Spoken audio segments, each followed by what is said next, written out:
This is the Family Electric Go. We're live on our YouTube and Facebook channels with Harmony Woodington for the first time. How are you doing tonight? I am fantastic. Thank you so much for having me on. So we are a featured podcast on the Newsly platform. You can get Newsly on your iOS device or Android. And if you use coupon code GHOST, you can receive 1 month free premium subscription so you can stop scrolling and start listening. This podcast is on Newsly and will be on there later tonight. And thank you for being on the program again. You've been involved in what you call personal expansion. You're a personal expansion specialist. Now, have you described what that actually entails? But again, thank you for being on the program. Absolutely. Thank you. So essentially, I like to think of the work that I do to support my clients as expansion because when you grow, growth happens essentially in one direction, whereas expanding happens in all directions. And when I support my clients expanding, that is holistic, which means that they're creating a life in service of themselves, learning to love themselves, learning how to create beautiful and healthy relationships in their professional life and in their personal life. They're reconciling their relationship with abundance and money because a lot of people have programming around that. They're also creating a spiritual practice of their own. They're also diving into sexuality as well and their professional life. And they're getting really support in every aspect of their life. So by the time they graduate the program with me, they're in a place where they've learned how to listen to their mind and body and create a harmonious relationship with both, which supports them really serving whatever agenda they have in their own life, be it personal or professional. That's really interesting that your term of the expansion because in my music career as the Ghost as a producer and musician, we actually call our work expansive sound experiments. And the reason we did is because we didn't want to get locked into one genre and we wanted to be cross genre. And then we got into podcasting, we ended up doing the same thing because we initially were just talking to musicians. And then we expanded to shamans, life coaches, therapists, CEOs, anybody we find interesting. So we started, and Yeah. everybody told us, well, you should only have a narrow focus. You should only do one type of thing. And people will give you that kind of advice. But what I've kind of always been into holistic thinking, kind of more like the Socratic method of learning is to kind of just kind of soak everything in, look at the big picture, and kind of figure out there's a lot of things. They affect the soul, they affect the spirit, affect the mind, the heart, the body. So if you just do one piece of that, you never really are satisfied. You kind of have to deal with everything. So I think it's interesting that have the same point of view, at least when it comes to that, from what you initially told me. Yes, exactly. And if there's something lacking in one aspect of your life, it affects everything else. Nothing is like neatly tucked into one box. If you're lacking when it comes to your relationships and you have difficult romantic relationships and familial relationships and friendships, that is going to translate to your business. So if you say, well, I'm going to cut everything else out and I'm just going to focus on my business success and then I'll get to everything else later. The problem is business is about relationships, isn't it? Hmm. Right? So if you don't know how to create a healthy relationship in business and you have problems where you self-sabotage or you attract people that are really low vibration and take advantage of you, you're not going to create the success in business that you want because you have to reconcile the trauma and the past and the refining fires and the issues that you have to actually make that happen. So it makes no sense to only focus on one aspect of your life. It has to be holistic to get long-term resolution. That's really interesting because a lot of times, like in the corporate world, I've seen people that feel like, oh, I'm going to sit at that desk for 12 hours, or I'm going to be working till midnight and not deal with my family and not do the things I like to do, not do any exercise, not kind of be totally dedicated to the task. But then you end up failing because it's actually better if you took a time out. If you walk away, right? You go to the gym. You go see your girlfriend, you go see your boyfriend, see your wife, you go see your kid at school. You don't miss their play. That you find that your mind gets more clear and you're not as chaotic or hung up on this one track mind. because your mind isn't a one-track mind. And No. actually experiencing life will actually make you make better decisions, like you're saying. Because if you're self-sabotaging or you're putting too much energy into one place without handling all the other things, you're not really being a whole person. Yeah, exactly. And the other challenge is too is if you're putting all of your time and energy into your career and you do eventually create success for yourself, when you turn around to celebrate with people, no one's going to be there. No one's there. And Everybody's that's left. tragic. That's very tragic, right? So, Yeah. it's important to honor those relationships that you have so you have people to celebrate with. And it's important to take the time out because it's not the systems and processes and tools that are actually going to help you be successful. It's actually taking the time out to allow for inspiration to flow, ideas to flow. Because in all reality, a lot of what people create comes from and stems from some beautiful idea that came from somewhere.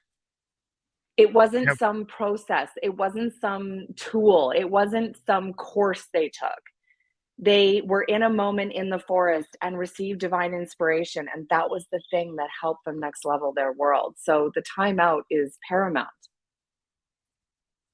Yeah, because when it comes to music, a lot of people today are what I call it in this thing called in the box.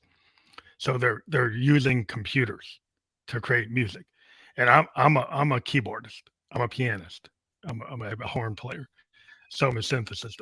So the idea is that I still like to play my pianos and my keyboards, but the music world today is very clip based, very clone based, very sample based, and and what I tend to still like to do is stream of consciousness type of music. And people say, "What's that do?" It's like, well, I just put a multi-track on and I just play, and I play what I feel, whether the happy accidents and the mistakes and all. And I put it down and then listen to that. And I find that over time as a musician, as I've gotten older, that trying to be obsessive on the bars, trying to write out everything and plan it, it never comes out as well as if I just let my heart and my experience just let me kind of free form write like an author who just goes onto their diary and free forms it or goes onto the computer and doesn't look at their outline but just lets it go. That lets the muse Mm, come in, and you trust yourself. You start to trust your artistic instinct and not try to second guess it and start and stop. You kind of go with the flow. You feel like the universe is there and there's this universal key that you can reach if you just open your mind and don't get closed to things. That as you become more open as an artist, you get better because you're not obsessing about every little detail. It just kind of comes to you. yeah, absolutely. I totally agree with you. And unfortunately, a lot of people that are in the business world are based in logic and they lose touch with their intuition and that connection to that beautiful divine inspiration. And I think it's really important to honor all aspects of you and to be able to do that because in business I just did a video about this actually on TikTok talking about difficult conversations and when you can allow yourself to step back when there's somebody that you might be in conflict with and instead of reacting to their behavior you can listen and think and go what's motivating this person and how can I respond with love and really listen to your intuition on things and really allow yourself to connect to the person, then you can really resolve conflict so much better and create an outcome that is a win-win for everyone. But again, if you're in the moment and you're trying to control everything and you're trying to rely on all these protocols and systems and processes and logic and all that, you get lost. I have too many Yeah. clients that get lost in analysis paralysis. And I'm telling you right now, it doesn't get anybody anywhere. One of my things that I teach my clients is stepping out of logic because they're stuck when they're in their logic and they need to learn to listen to their intuition and realize that that is a more significant tool than what they realize and that you can compartmentalize yourself. In fact, Walt Disney is a beautiful example because when he was in the creative space, he would only allow creative people in the room. No logic people, no people who dealt with finances, none of that. None of those people were allowed in the room. Just all the crazy brains that were like thinking of beautiful ideas and they would Got it. just brainstorm with no boundaries. Then he would get the logistics people to come in and figure out how to make that work. And then he would get the financial people to figure out how much this is going to cost. And so everything was separated. And if we were to think about our brains that way, and when we need to be in logic, we step into logic. When we need to be creative, we step into creative. When we need our intuition, we step into that. And we understand that we are a multi-dimensional being that has all of these facets, and we can follow that blueprint essentially that Walt Disney, showed. I mean, I'm just going to say he's one of the most successful people literally on the planet. So I'm just saying maybe he was doing something Mhm. right. So it might be worth taking a look at what he did. You know, I think it's a really beautiful Yeah. thing to honor, right? So what you're doing is going into that beautiful creative space and letting go of logic, letting go of anything that's hindering you, and not getting lost in, like you said, the bars and the measures and the analysis stuff, because that gets you stuck. But when you're in creative, you open your mind and you just allow the brilliance to flow. And when it comes out and it's all done, you're just like, that is Yeah. so good. Yeah. Well, a lot of times what I think what happens is people get like, I don't know, it's looking at the bell curve. Like if you look at business, a lot of times they're trying to get people to be in that curve, right? So the idea, like when you get into the industrial revolution, like Henry Ford, he had all these artisans, all these people that were hand building stuff, and put them in a factory, and put them on the bell curve to repeat the same task over and over and over and over, with no creativity, no individuality, no uniqueness. So then that kind of takes the fun out of working, because all you do Hmm. is trying to get the same task in a robotic method. And the problem is, a lot of times in business, they want creatives, but they want to put people on this bell curve. And the creators are going to be on both sides of that curve. And you're going to get like a guy like Einstein, if you measured him, right, he was failing on certain courses, be one of the smartest physicists, mathematicians ever. But if you measured him at the current standards of his day, they said he wasn't smart, right? He failed, Yeah. right? But he was brilliant. So that tell you about the measurement? The measurement's incorrect. So a lot of times creatives get forced out of business because they don't fit into that bell curve. They don't fit into it because they want them to fit into the cookie cutter. And how could a creative person going to be be a cookie cutter, be a clone? They're going to be unique. Yeah. And if you don't know how to deal with that in business, you're going to drive them away. Yeah, I agree. It's one of the biggest challenges that creative people struggle with is spreadsheets and tools and all the different things that have to be implemented in order to be able to create a successful business. And I very much being a creative, raised by creatives. My dad is a musician, my mother is an artist, and I was doing stained glass and sculpting and woodwork and everything from the time that I was a very little girl, and it's translated into who I am today. And I've had to learn to love spreadsheets. I've had to learn to appreciate creating 5-year projections and all of that stuff. It is a learning curve, but I understand how important it is to nurture those aspects of myself that are weaker, because it is really, you need to be holistic when it comes to your ability to thrive. And if there's tools that you don't enjoy utilizing, then when you get to a point where you're making enough, you can delegate that. But if you do it yourself, then you can properly delegate and manage those people that are working with you. So I think there's something to be said for developing those skills yourself, whether Yeah. you like it or not. Mhm. Well, that's where I'm kind of like, I got two sides going because I'm a software developer and I'm a Okay. musician, right? So Wow. in my day-to-day life, I'm in the logic real heavy. But what I Yeah. found is, you because the left and right brain, I need to, at the end of that day, go onto my piano and go onto my Moog synthesizer or my Roland and actually use the creative part of my brain that's not logical. And so because I can do both, I find it very freeing. Like I would not feel like a complete person if I couldn't go and play my Moog or go and compose or Hmm. go produce. That I found that as a way to balance myself so that I could have that 9 to 5 is paying the bills, but it's creative. And what I like about software is like what we know is that we don't know everything. What we know is that things have to change. What we know is what we design today is going to probably get replaced tomorrow. So it's a little bit different type of creativity where it's always expanding. I'm always learning new techniques, new things. And so I don't feel like I'm in the Henry Ford kind of automation, do the same thing over and over. I have to The actually be monotony. yeah, you have to think out of the box. You have to create something new. We build Yeah. the stuff that's new. And so it's a technical thing and we do have to know logic, but we're able to be creative. So I was able to kind of find the best of all worlds where it wasn't as corporate as it could be.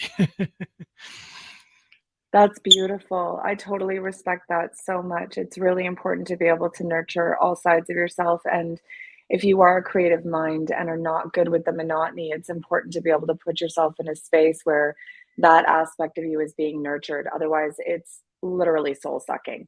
And I'm very much that way as well, which is why I love the work that I do because every mind that I get to work with is a whole new maze to explore. And it's so Mhm. much fun because everyone's mind is unique and brilliant. So it's a whole new adventure every time. So what made you want to be a hypnotherapist and what are the benefits of hypnotherapy and the healing that you do? Maybe you can describe how that works for people who are not aware of how it works. Yeah, you got it, of course. Like most people who do the work that I do, obviously, I came from a background that was challenging. My childhood was very challenging for the fact that my father was born in Wales post Second World War, and Wales was a very depressed place to be as a result of the occupation that happened in the Second World War there. They were Mhm. really rebuilding, and my grandfather, he served in the war as well and came back with PTSD in a time when it didn't exist and wasn't recognized. And he dealt with it with humor. So, you didn't actually talk about your feelings, you would just joke it away, right? And Mhm. my grandmother, because of the fact that she wasn't able to express her feelings and emotions, she became quite militant and very difficult. She's very hardline. And I, loved her and loved them both. I favored my grandfather, I'm not gonna lie, but all of the siblings, the children, that they created, have had and do have serious mental health issues, as a result of being raised in this environment where they weren't allowed to talk about their feelings and their thoughts, and they didn't have freedom of expression. So my father he's been depressed my whole life and has attempted suicide multiple times. And I live with the reality that, he could make that choice again anytime. And I Mhm. have to give him his free agency to do so because I can't rescue anyone. I can only facilitate for people to do the work themselves. So that was a huge lesson for me, because I tried to rescue my family for a long time, including my father, and I couldn't. And I ultimately realized that the only person that I could take care of was myself. So I had to let go. My Mhm. mother was severely abused her whole childhood, actually, in a cult scenario. And her and her sisters were really badly abused. And so my mother was very broken, and she was quite not physically abusive, but definitely very emotionally abusive with me. And so I was raised in a scenario where I was kind of Rapunzel, which is, I think, why my hair keeps going forever because I just want to have an escape route if I need it. That's all I'm saying. But um, it was very difficult being ridden what I felt like a racehorse all the time. I felt like I could never do anything right, and it really challenged my sense of self worth. And so I grew up really with low self esteem and with my own mental health issues as a result of the fact that my parents were so incapable. My dad was a ghost and my mother was abusive. It was awesome. So, of course, one day, I started to look for answers because I realized, that I wanted more for myself, and yet my self-worth was so low, and the fear of moving forward and creating my dreams was so paralyzing that I didn't invest in myself to make myself a better person, to be and do what I wanted to do. And it took a massive car accident in 2012 that took me out of my career path at the time, and my life being shut down for about a year and a half for me to actually really discover what I needed, first of all, to support my physical health. And then I started the actual emotional, spiritual, psychological healing journey. And I tried the traditional model at first. I did see a couple of psychologists, but I just found that the Freudian stuff wasn't working for me. I Mhm. needed something that was more outside of the box because I was actually having an existential crisis as well as needing support with my mental health. the spiritual practice and religion that I was raised in, which was Mormon, um, it was really ripped out from under me when my dad tried to end his life in 2015. He said something that made it impossible for me to continue walk down that path. And so I ended up really losing my sense of self because who I was dictated to me by the church. How I was going to live my life, what I was going to do was dictated to me. So suddenly I didn't know who I was anymore. And it put me in a place where, the traditional like cognitive therapy just wasn't cutting it. And so I had to walk down a path to discover something outside of the box. And I ended up going to a meditation group. And when I was at this meditation group, it turned out that it was actually facilitated by a hypnotherapist. And she ended up doing a guided visualization with us. And I walked into that room feeling powerless. And I walked out of that room knowing that it was going to be okay. And I have no idea what she said because I go way too deep into state. I don't know. But it altered my state. And so I was sitting there going, I have no Felt idea what she said, but I felt right, I felt feel better. completely different. So like she tapped into a part of me that powerfully shifted me and I don't even know what she did. And I need to know answers. I'm one of those people. I love You wanna education know and I need why. to know You wanna answers. know Yeah. So I ended up obviously looking into hypnotherapy and I'm the kind of a person that doesn't just want to learn it. I want to be it. So I why. went to school for hypnotherapy because I figured if I could go to school and learn it, it would support me really creating a next level relationship with my subconscious mind, creating that harmonious relationship that I clearly was realizing I needed to have.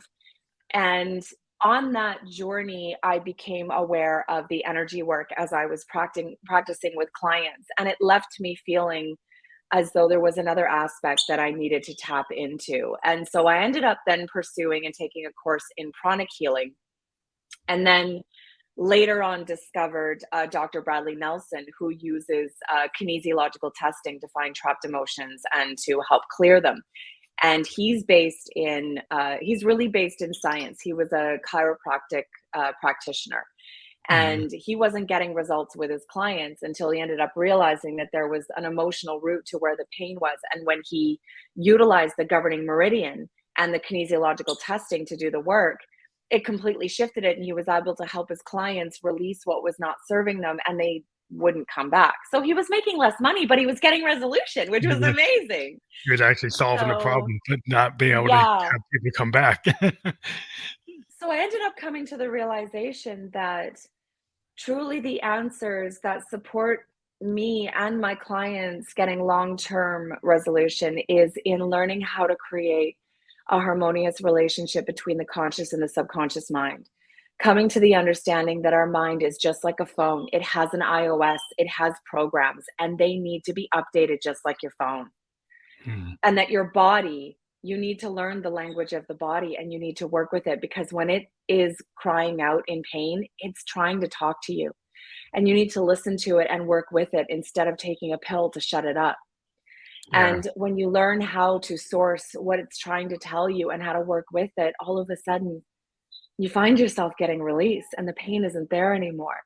And when you work with your mind, you find yourself manifesting and creating what you wanted because now the most powerful part of your mind, the 95%, is now congruent. The programs that are running are in alignment with your current agenda, and things just happen with greater ease. So, really, I found that resolution by not getting what I needed in the traditional model and ending up playing outside of the box to get what I needed. And then I realized that this is what I need to do to support my clients and to really expedite their healing and expansion and to set them up in such a way that they're owning their power. So I don't just do hypnosis. A lot of hypnotherapists, like the person will come and say, I need to quit smoking or I want to lose weight, right? And then they Mm. go into hypnosis and they tell them the stuff and they go out and they get resolution on one pain point. Oh, it's one thing. It's a good way to make a lot of money. However, I'm an ethical practitioner. I am not here to help you with one current pain point today that actually has a root from when you were like 5 that isn't even being looked at by anybody Yeah. else. So I take my clients and I actually teach them the principles of hypnotherapy, and I put the power in their hands so they know how to listen to their mental operating system. They know how to source programs. They know how to update them.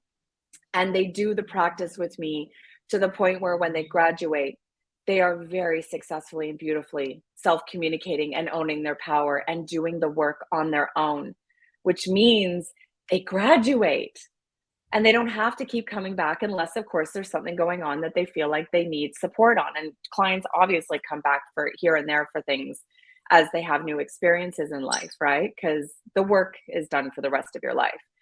So I really want to create awareness for everyone to help everyone understand that if you're working with a practitioner that is keeping the power and isn't teaching you what they're doing, in my mind, it's unethical. They should be handing the power to you. Because the last time I checked, you're a powerful divine being and you should be having that power handed to you instead of having the practitioner keep it and charging you over and over and over again because you have no idea what's going on and you have to go to them to get the work done. Yeah, so it becomes kind of like another codependency. Like if you're already coming from bad relationships and codependency and in like walls you've built that you don't understand why. So a lot of times people can't really get to that crucible moment until something happens. Like something happens and it makes them actually look at the mirror, look at the looking glass and question like what is going on and be honest. Right. So a lot of times you won't ever handle that you're an alcoholic, you're a substance abuser, you're a sex addict or what until you actually look in the mirror and you admit it. You admit that you have the problem. You admit that you don't love yourself. You admit that you start to actually want to work on it instead of just living in it. And then some And people what may, causes it, yeah, right? why did it What happen? Like what's the causes the source? You know, what's challenges that you're dealing with? Because if you go and say, I have a gambling problem. Well, that's cool. We can resolve that. But what's causing the yeah, gambling problem? What is the source of it? Because if you just resolve the pain point now, you're going to replace it with something new because the source isn't gone and treated. yeah.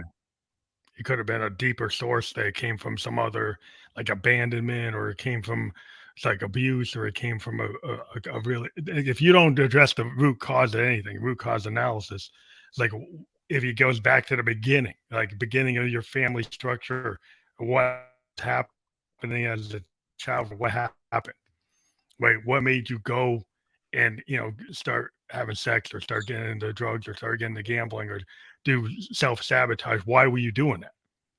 Because usually there's a trigger. You figure where was it, and then you have to be honest. And that some people might be very hard if you're like you said you were in a family people didn't talk, right? People didn't say what was wrong, Yeah. so it was probably hard to get to the point where you could actually be free to discuss it even in your own mind. And it's so beautiful to be in that space because I think and know that all of the refining fires that we experience, if we understand that they're happening for our highest good and that there's learning and awareness and expansion to come from it, it gives us something to compare to. Because I lived in a world where I didn't have the freedom to communicate and I didn't have the freedom to be who I was. I was repressed, I was punished, I was locked up, I was controlled. Now I have complete control of my life and I am so unfiltered and uncensored that I have no secrets, none. So there's nothing anyone can ever hold against me because I will literally tell you everything. I'm not afraid to share every aspect of my life. And people get blackmailed. People do a lot of things trying to hide secrets, right? Hmm. And because I had that repression, I now know the power of being free, being unfiltered, being uncensored, and not holding anything back. Because really, there's no one that can go and dive into my secrets and try to get into, whatever it is that they think they can get into to undo me because it's not a thing, right? The Yeah, more we can step into the fullness of who we are, the more we can learn to love ourselves, the more that we can heal and resolve the pain that is attached to our past experiences, the freer we can be to talk about all of it. And then we are essentially, from an emotional standpoint, impenetrable because there's just no shame attached to anything anymore. Yeah, that's difficult, I guess, in certain places. Like if you come to that realization as an individual, but you're in a group or you're in a family structure or you're in a society that doesn't actually encourage that level of independence. Like then you can kind of get locked in. Like if you're in a culture that, for religious reasons or for ideological reasons, you can't be honest because they No. punish you for being honest. And it's like you could want to, but then you can't even move in place. So if somebody's in that kind of scenario and they come to you, how do you get person out of that kind of paradigm if they're in a structure that is like, even if they get to a good point, the structure around them is going to be hurtful. The first thing that I tell people that are in a scenario where there is outside pressure to be and do something being put on them, the first thing I tell them is they need to let go of the idea that they're anyone's performing monkey. They need to stop trying to fulfill somebody else's agenda because at the end of the day, when they're on their deathbed, they will not be happy. They will not be fulfilled because they were trying to make everyone else happy. And at no point did they ever figure out why they were here, what they wanted to do. And I don't want anyone to be ending their life with that kind of resentment and guilt and feeling unfulfilled. It is so important to ask yourself, what do I want? What is going to make me happy? And anyone who comes to work with me is an outlier. They are people who felt like they didn't belong in their tribe, didn't belong in their family, didn't belong in the culture they were living in. And they knew there was a better way to be, but they didn't know what it was. So they're already open to the idea of Mhm. stepping outside of what they're in because they're deeply miserable and unfulfilled. They just don't know what the answers are. And truly, those answers are in asking yourself, what do I want? Fulfill yourself, ask yourself, and do a deep dive on your background. I had a beautiful client from Zimbabwe, and we know the history of different African countries. They were very much colonized by Europe, and Mhm. there was slave trade and all sorts of stuff. And the colonization actually created different cultures within these countries where they didn't exist previously. So they don't even know what their traditions are or where it stemmed from. And he was telling me about the marriage tradition where they decide how many cows a woman is worth. And I'm like, Oh, yes. do you know where that came from, sweetie pie? And he's like, well, yeah, it's a part of the Zimbabwe tradition. I'm like, no, honey, that's It was like, that's oh, colonial. it was That's like colonial, westernized sweetie. colonialism. Yeah. Yeah, that's England that did that. I'm gonna let you know that it is incredibly important to look at the colonization, the colonial ways that were forced on you, and your roots, where that came from. And when he was talking to me, he was like, I remember my dad waking me up at like 3 o'clock in the morning and taking me to a fire circle. And people were singing and dancing and doing these things, and it was so cool. And I'm like, there you go. See? Mhm. There was something else going on. And he The said, whenever indigenous, there yeah. was conflict in the tribe, there was a wise woman in the tribe that everybody talked to get answers, to get guidance, to mediate. And I was like, your culture at its roots is matriarchal. Mm. There is a wise woman. They honor the woman, they honor the goddess. And he was like, holy crap, I lost sight of that. You're right. And I'm like, okay, now don't forsake the British for doing what they did and then go straight to your Zimbabwe roots and say, that's what I need to be. Question Mhm. everything, learn it all, look at all of the lineage and all of the practices and question all of it. And then ask, what is in my highest good? What is going to lift me up? And the children, the beautiful children I'm going to create with my Jamaican goddess. They were such a beautiful couple. So they were coming from two different backgrounds, Jamaica and Zimbabwe. So cool, right? And Mhm. when they could question everything and then ask what traditions are truly empowering us and are going to empower our future generations. The two of them coming from different backgrounds could curate new traditions or take on the old ones that were going to support future generations and stop the abuse and the disempowerment and the things that are not serving, right? So question everything. Stop being a performing monkey for other people and ask yourself, what makes me happy? And do a deep dive on your lineage, on your background, and the diversity of it, and get clear on everything that has made you who you are, because it's not just your life experience that has implemented who you are. It is your parents, it is your grandparents, it goes back generations that have followed down to now who you are, that have programmed you into the person that you are. And if you're cutting the ends off of the meatloaf and you don't know why you're doing it, and it turned out 2 generations back, grandma had a pan that was too small and that's why you're doing it, I'm just saying, stop wasting meatloaf. Like, you got to figure out why you're doing what you're doing and question it and change it. So Yeah, it's like, that's a synopsis of essentially what I do with my clients. because a lot of people they get you might have inherited your grandma and grandpa's religion, like a lot of African Americans, like inherit Christianity without knowing what our source.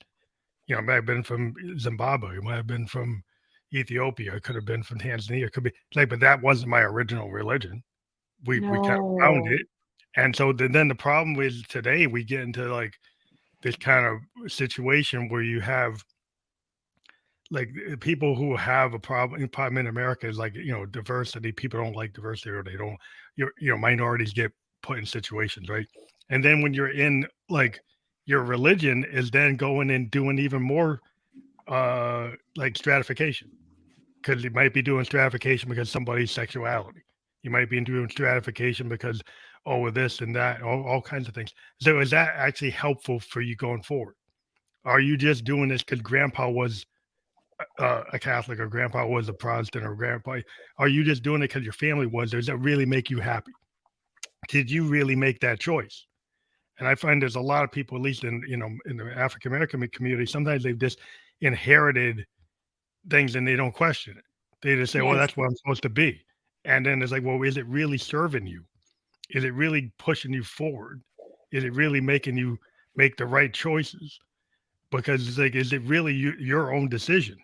Or you just following it because it's easier to just do what grandpa did and grandpa did, or is it's harder to actually ask why am I doing this? Yeah, every single African American that is in North America is not from here. They were taken here. Yeah, They were brought here forcibly and then told what to do and told how to behave and told what to worship. So, how many generations back, were you doing something else and potentially worshiping something else, or had different spiritual practices? And it's important to trace that back to its roots, to question what was forced upon you from the Europeans, because really it was the Europeans who colonized North America and brought the Africans to do their work for them. And there is so much healing that needs to happen for people like me. I didn't partake in any of that because my dad came from Wales just like in his lifetime. So I'm the first generation born in Canada, but there's some Black Woodingtons in Africa. And I was talking to them and I asked, how did I end up with Black Woodington family in Africa? And he's like, well, go back a few generations and there were a couple of Woodington boys and they came to Africa and they saw the black booty. The end. I was like, oh man. Okay. So my yeah, family did probably have something to do with the slave trade happening in Africa. And so when I meet someone that's doing the healing work that comes from those places and suffered any kind of hardship at the hands of Europeans, of which is my descent, the only thing I have to say is, I'm sorry.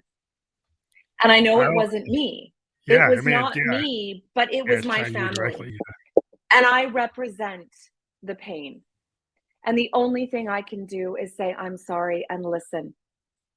right? Because that is Yeah. how the healing is gonna happen, and so, if they're South Asian, I'm sorry, because the British went there too. If it's First Nations, I'm sorry, Yeah. we did stuff to you too. If they're African American, last time I checked, you were African before. I'm sorry. Like, I just, all I want to do is say I'm sorry and hear your story and help you to discover your true roots and create a life that is in service of yourself. I feel like that is my way of helping the healing happen and helping people to step in their power and helping to unite us as one human race, because my client from Zimbabwe did not realize how much he was going to fall madly in love with a white girl, Hmm. as friends obviously, but what we have in common, even though we come from totally different backgrounds, blew both of our minds, and we will be united and love each other for the rest of our lives. And I've had the same thing happen with people from India and from Taiwan and, all sorts of different countries. They come to me, and even though our skin is different, even though we're from different countries, even though we have different practices, fundamentally, we are the same. And if we can unite and heal and say, I'm sorry, even if I didn't do it, it might have been my family, and listen to each other's stories and honor and create love for each other, this world has a chance to heal and become one human race. Yeah, that's a very positive point of view because a lot of times today people have gotten into camps of like ideological thinking where like if something challenges or makes somebody feel guilty for that generational thing that happened that you just described, right? You didn't Yes. directly have an impact. There are certain people, at least in the U.S., that their point of view to deal with that is to erase it, is to ban books, ban people, treat Yeah. people as second, and we're actually in the middle of a situation in the States where people are taking Rosa Parks books and taking them off the shelf because it makes them feel guilty, right? Yeah. That you can't have a book about Rosa Parks, what happened, because it makes some person feel guilty and they don't want to feel guilty. And they assume that if you say that somebody did something bad, you're generationally bad, that they're going to then hate the other person. So you can't even have the book because you're going to generate hate. So you have to remove the book and act like it never happened. So the you don't want the black people to be mad, and they're going to be dangerous if they're mad. So you have to remove the book, and so that's I've the world heard we're living in right now. Yeah, and I've heard people from my side, white people that are saying, "What are the black people complaining about? It didn't happen to them. So why are they still mad?" And I'm like, "Dude, you have no right. You have no right." Because I understand how the generational programming does perpetuate from generation to generation. And whatever it is that you're feeling, even though you didn't have to go and be a slave and weren't beat and weren't taken advantage of and stuff like that, your Mhm. pain and what you're feeling is real. And your anger is real. And every emotion that you feel should be honored. And even though I wasn't the one who did it, the only thing I ever have to say is I'm sorry, because that is how the healing happens, because it shows you that I don't I don't understand your pain. I don't know what you've been through. I'm a white girl, okay? I have no right to even try to empathize with you. But for me to say, I'm sorry, I'm open, I'm healing, I want to heal with you, I want to hear your perspective. I respect your pain and the generations that came before you, their pain as well. It just starts the whole conversation going, okay, she is open. You know what I mean? And even though Yeah, it's she a didn't do it, human. she's owning that anyone that has this color skin did stuff. But I mean, a lot of people that come from my background will go, well, nobody wants to talk about the fact that the Irish were enslaved for 500 years. So what are they getting mad about? They were enslaved for forever. And I'm like, yes, okay. And if you have emotion about that, we can work on that as well. But in all reality, it doesn't negate the Other. fact that Yeah. people have pain. One pain doesn't negate the other. You know what I Yeah. mean? Yeah, it's the It problem today is doesn't. people will try to act like, You have the Holocaust, you have the Middle Passage, you have people who were in servitude, indentured servants. You have, the trial of tears. You have all kinds of groups of people, humanity's inhumanity to humanity, right? The idea of being a humanist or the idea of having empathy, right, seems to have been rejected by certain people as being weak, or it's like it's silly and people were taking advantage. And it really is the idea of like, why can't you be empathetic? Why is it weak to be empathetic to the Cherokee or the Blackfoot or the Apache or an African American or like a Palestinian or anybody in the world that has a problem? Why is it weak minded to have some empathy for the other, somebody that's not you, right? Why do you have to be so nationalistic or so identified by identity politics? Why does that have to be? Why can't you legitimately have love for your fellow human being with Exactly. no issues about it being weak or being silly or left wing or this or that? What's the problem? That's being an artist. I've tried to be in the mindset that you know everybody's beautiful and there's always some contribution. The humans are all creative. Anybody can create. It's not for just artists. Everybody's creative. All human beings are creative, and you find a way to get that creativity or that beauty out of any person. You know, instead of just rejecting somebody for some off the cuff reason for something somebody told you to think. I think we're really blessed being in North America because it's a immigrant they're immigrant countries. I'm in Canada. Hmm. And I grew up with a friend from India, and I grew up with a friend whose parents were from China, and I grew up with a friend whose parents were from Iran, and I grew up with a friend whose parents Yeah, were from Italy. And like it was a total mixed jam tape in my neighborhood growing up.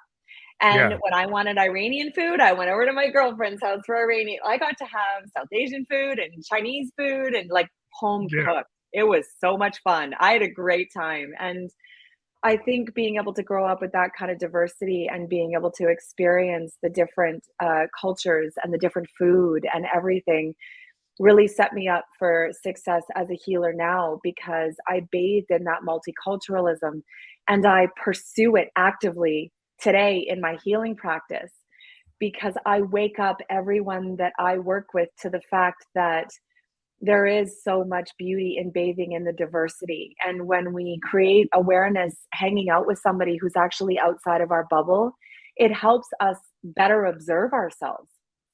I had a client from Taiwan, and I told him, you need to start questioning your cultural practices.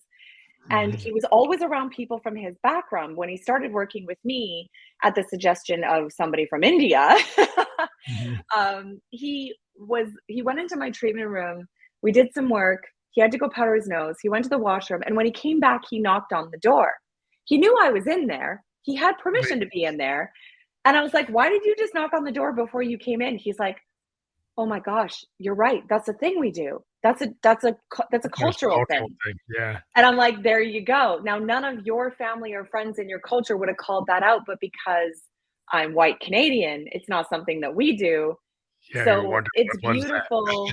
Yeah. So if you stay in your bubble and you only hang around people that are like minded, you're actually hindering yourself to expand, because you're not dancing with different ideas. You're not having people reflect your behaviors back at you. So the more we can get out of our bubble and mix and mingle with people from different countries, different cultures, the more we can one unify, but the more we can actually self-observe and expand as well. So I love it. Yeah. I love it so much. Yeah. There's just a problem in like the South of the US right now is like there's a tendency to want to reject that. The world is very global and the world is going in that direction. But we have pockets that are deciding to go back because Got they it. can't handle it, right? And so it's very kind of a kind of watershed moment. And it kind of, in my opinion, I'll just go put an opinion that because of what happened in the Civil War, there's some things that never really got addressed in America. And because Mm, that stuff never got addressed, it's still underlying and it's still there all the time. And people yeah. didn't honestly address it and deal with it.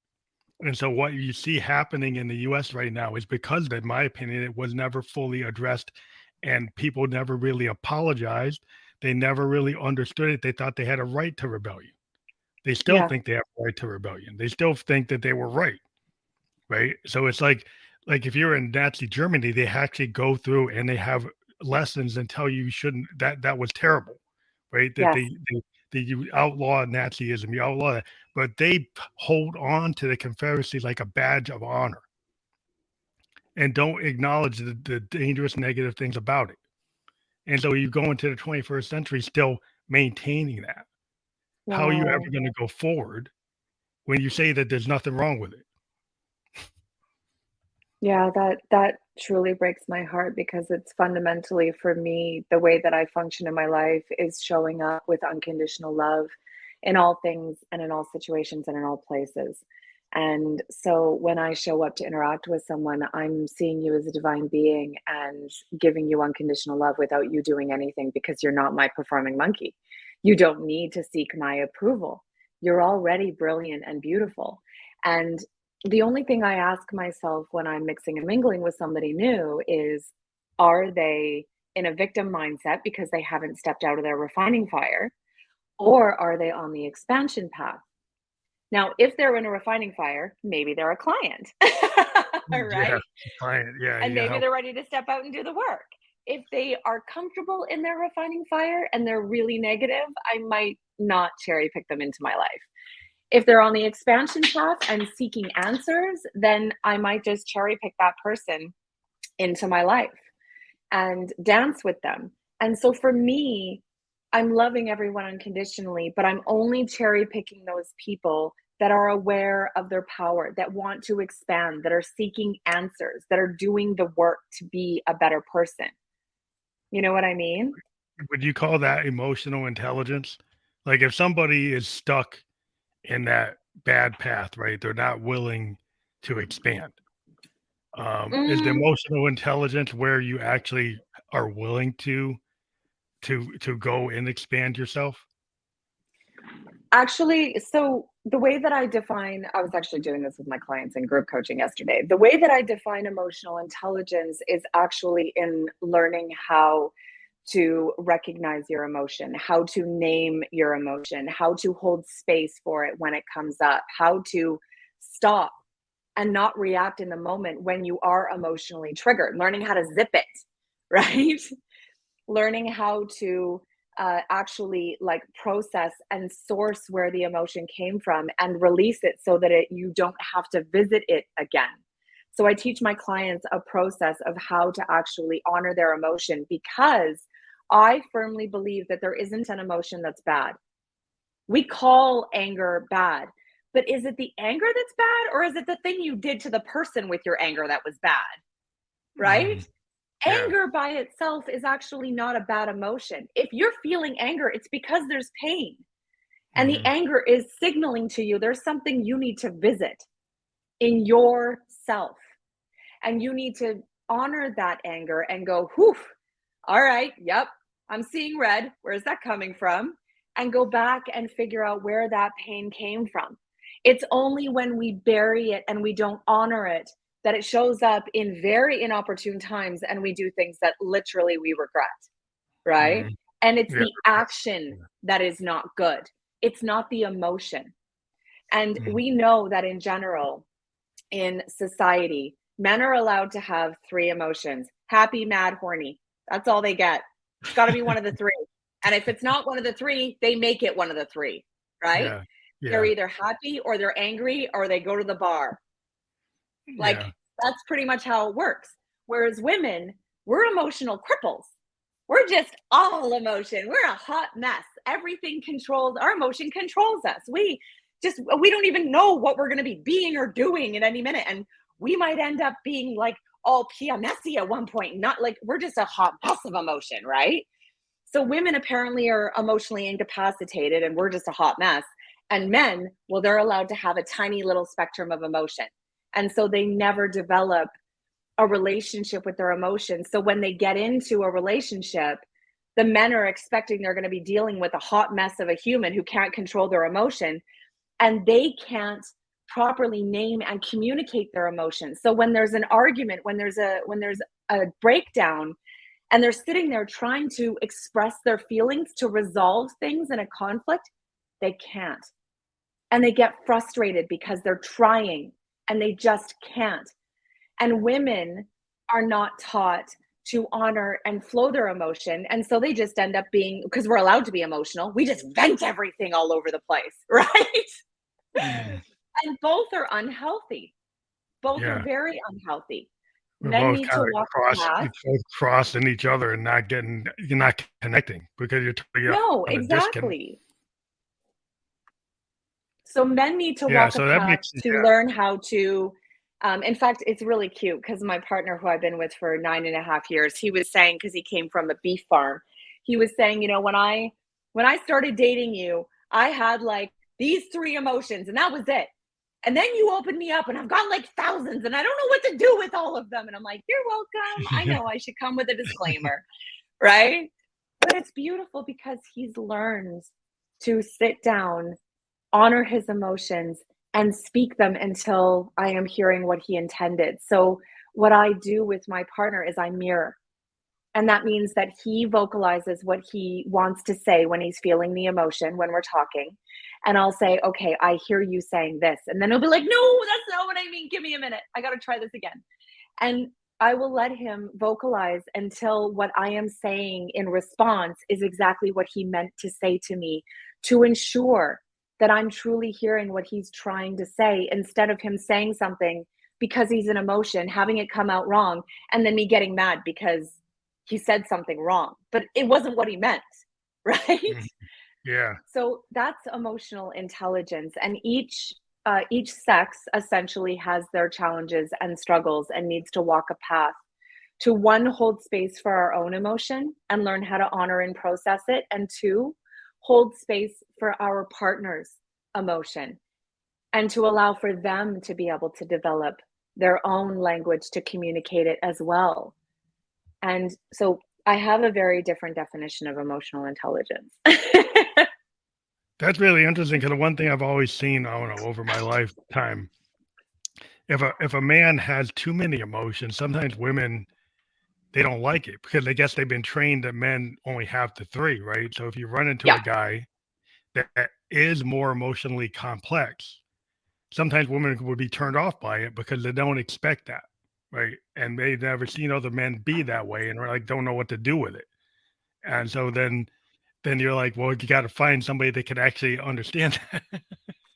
Yes, because the archetype is Thor, right? Like he's supposed to be a big, strong warrior and he's supposed to, like be happy and joyful and partying, or a fierce warrior taking people down, fighting the battles. And, he's got to have a six pack and all that great stuff. But in all reality, I think the stronger men are the ones who are willing to sit down and do the work and try to source and name their emotions when they've been raised not to. And it's one of the most challenging things that a man can do because it is a struggle, and I honor that. So I praise and give love to any man who's willing to sit down and do that work and express themselves and learn how to name those emotions. And any woman who is expecting a man to fulfill the archetype is in the system and she's a lemming and she needs to wake up. Yeah. Well, I think people get stuck on the track. They get on the train. We talk about it like you can be on that train or you can get off. Right? You can decide that I'm not going to let that carry me to that destination. I'm going to change it. I'm just going to get off and have an independent. I'm not going to be on that rail. And a lot of people get stuck on the rail because the society kind of puts you on the rail. And if you're not willing to kind of look at yourself, I think you can fall into it. And I think over time, I had a big crucible in my life. I had cancer at age 27, Okay. and it really changed my mindset because I know at age 27, I had like a life death experience, and I made it. And it made me realize like I don't always have all the time in the world. I Yes. should be very clear about what I want. I should articulate exactly what I feel instead of hiding it. And it changed my whole life. It changed what I do, how I do it, because I'm a totally different person based on what that happened. And, I hate to have cancer happen to somebody, that's not the way to do it. But for me, that's what happened. It's like I would had that situation and things changed where I was willing to explore things and challenge myself in ways that I wouldn't. Because then you have that moment and you decide, like you said, the car accident made you had that situation like a crucible. I've That was run my into brick wall. yeah, a lot of people run into these crucibles and a thing happens and boom, you go and you make some choices. It wakes you up. That's exactly it. And, I was going to say, in honor of the direction this beautiful conversation is going, is that it's important for these conversations to happen, because you're right. There are so many people that are closed minded and are in scarcity and are holding on to old ideals. And the more of us that can stand up and speak our truth and say, I am here supporting one human race. I am here loving everyone. I am not here ascribing to this agenda. Everyone is beautiful and equal and deserves to be loved and cherished and to have their dreams nurtured and to thrive. The more people will step up and say, yeah, I like the way she's thinking. I knew that the way they were doing it sucked, but I didn't know that I didn't know how to do it, but I Yeah. like what she's saying. So I'm going to hop on that bandwagon because that sounds pretty dope. So those of us that have a loving message, those of us that want to strive towards the idea of one human race, those of us that are using our voting dollars to purchase ethical things with small businesses and all the rest of that kind of stuff, we need to make those voting dollars count, and we need to talk about it so Mhm. that people that are looking for a better way, feeling lost, can hear that truth and say, yeah, that's the direction I need to go in. So the fact that you have this podcast and the fact that you're speaking to people from different arenas and you're allowing for people like me to speak my truth about universal love and one human race and loving and adoring everyone and saying I'm sorry at the beginning of a conversation even though it wasn't me is important to be heard so that other people can go, yeah, I want to do that. Because the more people that step up and say, yes, I'm going to be unconditional love, the more this world is going to be a loving, beautiful place. I always have hope for the world. Being a cancer survivor, you can get to the point when you run into people who have these dark moments, and I tell people, like you can have this dark moment, but there's always something that can happen that you can break out of it, right? Some people get to that wall and they think there's no hope, but Yeah. I think there's a lesson to be learned, and there are people that maybe don't never learn it. They end up leaving because they don't believe or they can't get into that self-awareness, or they can't get to that emotional intelligence, or even the vulnerability. I think some people are so scared of being vulnerable they'll take it to the nth degree, and not solve their issues by not being honest with themselves and not opening up and just holding everything in. And then what happens when you're holding things and it explodes? It comes out in bad ways. You don't help yourself. You're not healthy. You don't feel good. You don't feel blessed. You don't feel like you're connected. And I think that the better you can be connected to the earth and everything around you, the animals and people and the environment, and understand it's like a holistic point of view. There's not just one side. That you have to pay attention to the heart, mind, body, spirit, soul. That you have to do that. And if you don't, then you're always going to feel like lacking. You're never going to feel right. And I created this podcast because I want to connect.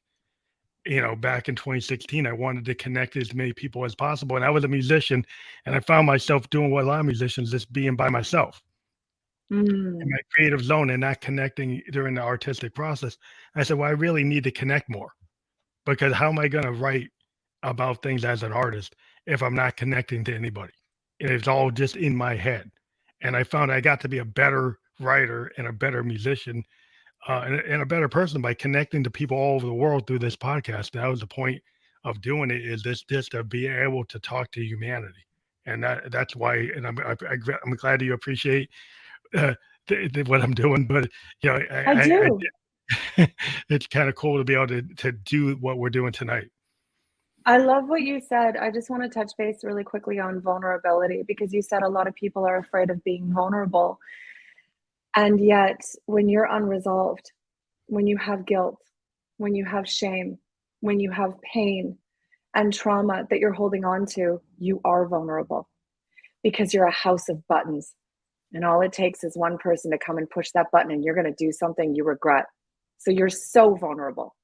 And Mm, yet, when you do the work, when you heal, when you release all of those buttons, release the trauma, release the pain, release the shame, release your familial pain from past generations, you actually truly set yourself free so that you aren't vulnerable. Because the ultimate awareness of being a beautiful, powerful, divine being and loving yourself, fulfilling yourself, puts you in a place where you're not seeking anything from an outside source anymore. And you can let people be and do what they're going to do, good or bad, and see them and give them love. And if they need a little support, wish them healing. But it has nothing to do with you because you don't need their energy at all. You're good, you're resolved, and their behavior will never push buttons. So you can just be in a place of peace. So I want everyone to understand that when you are unresolved, you are truly vulnerable and you will stay that way. Healing makes you invulnerable. wow.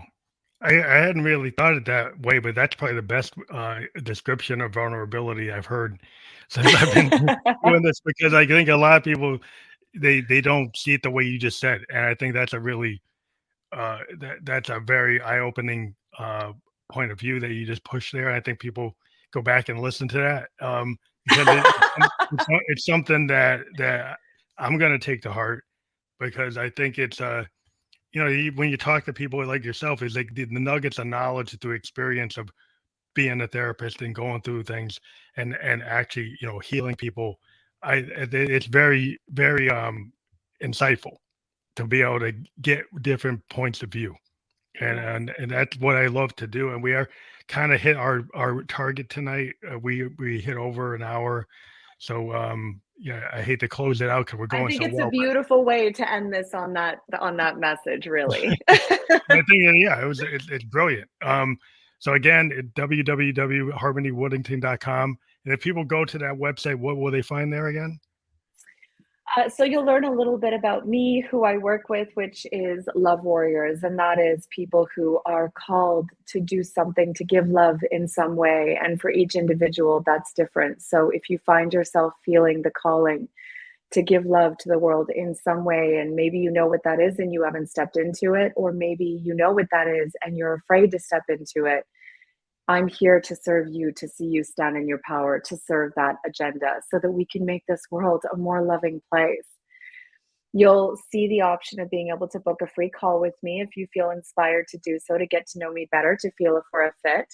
And there's also my services and such on there as well. My books, I've got merch, I've got all sorts of fun stuff. There's also free things that I have in there as well. So if you aren't necessarily in a position to invest in yourself from a financial standpoint, there are free things that I have that you can absolutely take just to start doing the work and get you on the path. I think that's going to be very insightful for anybody that goes in it and clicks on it. That will be clickable when we're fully published. Right now, you can't click it, but you can go to www.harmoneywoodington.com, just type it in. But when we're fully published on all the big podcast sites, that will be clickable, so you'll be able to go right to it.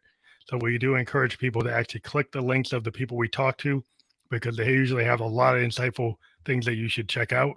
And hopefully, our fans and audience will click that when it becomes clickable. Thank you for being a guest on the Phantom Electric Ghost podcast. Thank you so much. I'm honored to be here and I'm honored to share my thoughts with your beautiful audience. Thank you very much. Have a great, well, it's nighttime here, but have a good night or day time, where depending on Absolutely. your time. So You too.